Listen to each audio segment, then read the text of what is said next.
warahmatullahi wabarakatuh. Bertemu lagi dengan Semula Formosa. Jadi kali ini sangat sedikit berbagi kisah atau berita atau cerita seputar TKI dan TKW di seluruh dunia.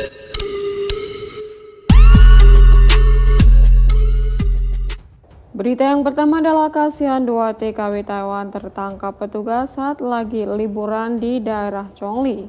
Berita yang kedua adalah ribuan calon TKW atau TKI yang berada di PT atau PJ TKI terpaksa harus pulang dikarenakan Taiwan menutup penerimaan TKI atau TKW hingga 6 bulan ke depan. Berikut kronologinya. Oke guys, sekarang kita langsung bahas berita yang pertama. 2 orang TKW terciduk pade saat lagi liburan di daerah stasiun Chongli. Bagi teman-teman yang swasta ya, untuk lebih berhati-hati lagi dikarenakan sekarang pade sudah mulai aktif melakukan razia. Adapun razia dilakukan di beberapa tempat, di antaranya. Nah, bagi teman-teman mungkin yang sering liburan di daerah Taipei Main Station pasti hafal sekali dengan tempat ini ya. Nah, ini adalah jalan lurus menuju ke warung atau toko Indonesia dari Taipei Main Station ya. Mungkin teman-teman pasti hafal lah dengan tempat ini ya, jika sering liburan di TMS.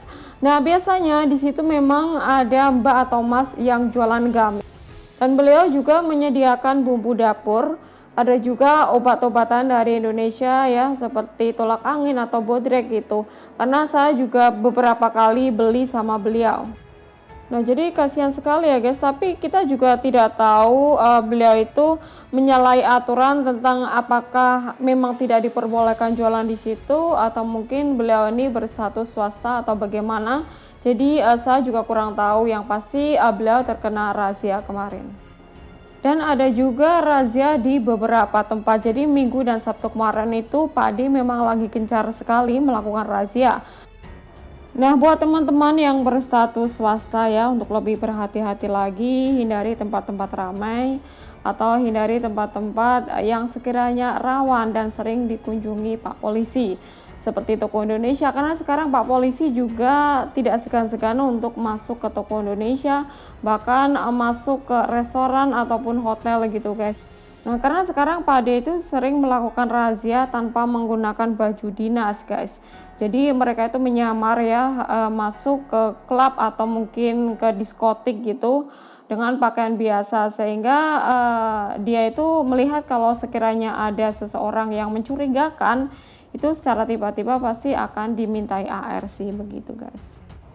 Dan yang sering sekali dikunjungi itu biasanya Taichung lantai 6 ya, teman-teman tahu di diskotik itu pasti itu udah dipastikan ya, Sabtu dan Minggu itu udah langganan Pak D razia di sana. Sehingga untuk yang swasta mending hindari tempat itu agar lebih aman ya guys. Nah, bahkan isu warga asing ilegal bukanlah hal baru bagi Taiwan. Sampai akhir Oktober 2020 ya, diperkirakan terdapat 88.000 orang yang tinggal di Taiwan secara ilegal. Nah, jadi memang jumlahnya cukup fantastis ya, sehingga sekarang pemerintah Taiwan sudah melakukan razia atau gencar melakukan razia lagi.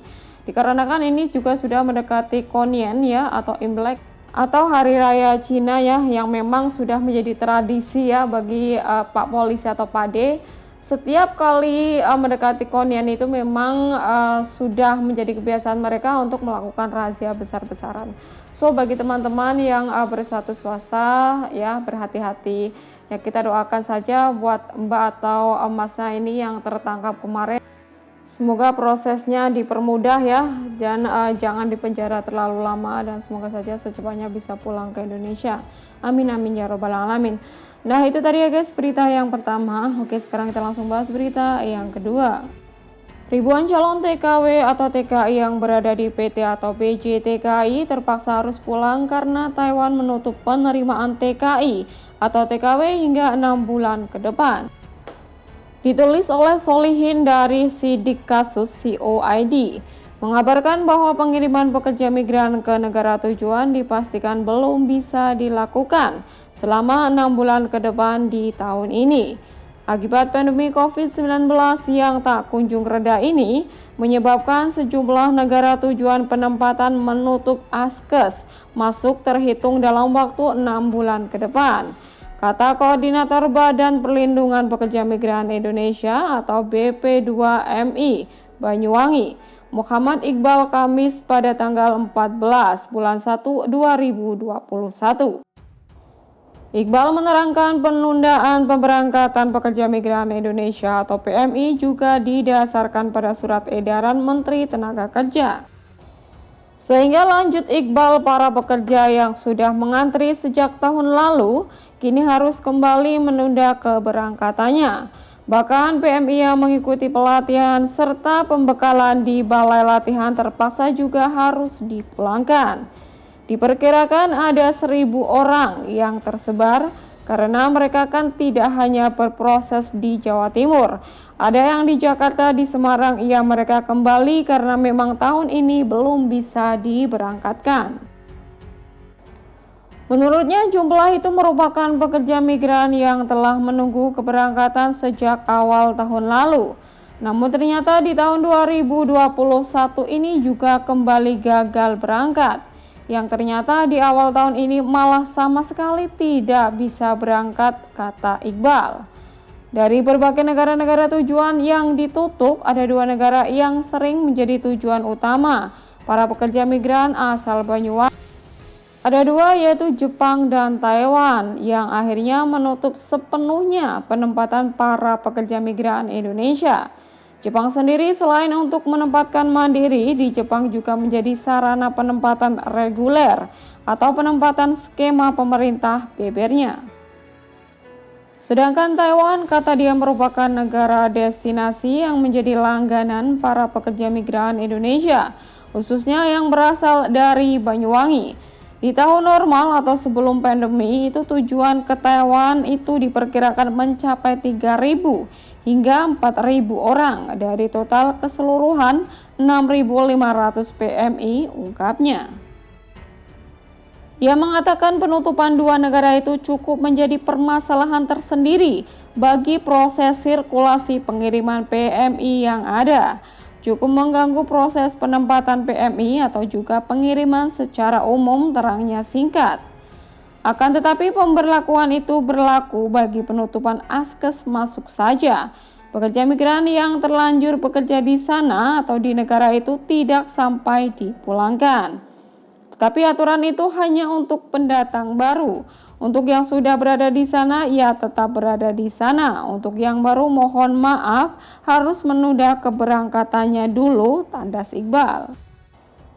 Jadi ini kabar cukup menyedihkan sih guys ya, karena banyak sekali para TKI atau calon TKI atau calon TKW yang sudah berada di PT itu sudah berbulan-bulan guys ya, karena waktu itu ditutup itu kan hanya sementara katanya kan, tapi kenyataannya itu hingga saat ini belum ada proses dan bahkan malah menutup secara total sampai 6 bulan ke depan. Bahkan tidak sedikit teman-teman kita yang berada di PT itu sudah proses akhir guys. Bahkan ada beberapa yang sudah PAP atau TETO begitu. Tapi toh sampai sekarang kenyataannya masih belum bisa diberangkatkan. Bahkan katanya akan ditutup sampai 6 bulan ke depan. Ya, kita berdoa saja guys. Semoga saja peraturan ini bisa berubah ya. Ya paling tidak janganlah sampai 6 bulan, kasihan kan yang udah proses sampai akhir, sampai berbulan-bulan menunggu di PT akhirnya harus dipulangkan begitu. Nah, bagi teman-teman yang sudah berada di sini ya, untuk bekerja dengan sebaik mungkin, karena kita harus banyak-banyak bersyukur ya, dimana teman-teman kita yang berada di Indonesia yang ingin berangkat ke Taiwan itu susah sekali guys. Untuk sementara memang prosesnya itu sekarang lagi susah gitu ya, karena pandemi ini sih sebetulnya, dan ada beberapa faktor penyebabnya.